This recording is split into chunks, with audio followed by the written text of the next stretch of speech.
So guys, magpapakain tayo ng tilapia feeding.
So guys, bali napakain ko na kanya mga tilapia.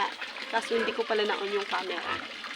So, pero kanina sinalayan sila ng mga ng mga pato, tsaka ng itik.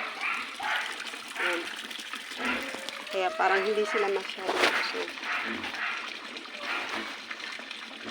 Ayan.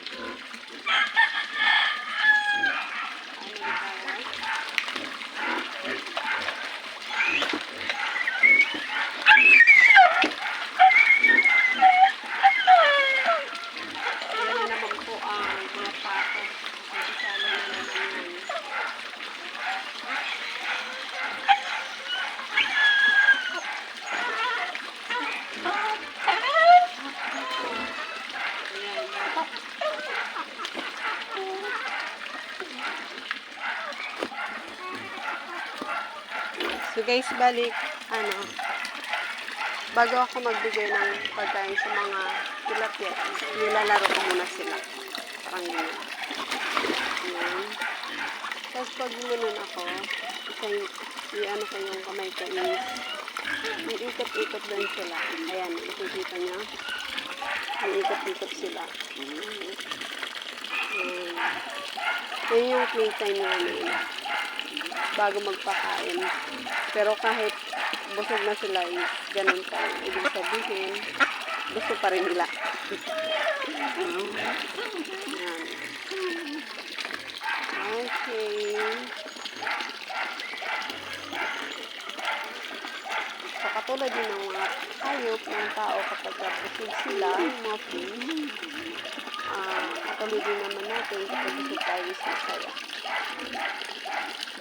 So, bali yung pag-aalaga guys ng hayop is hindi lang basta alagaan natin. Hindi dapat ihalong pagmamahal at oras sa kanila.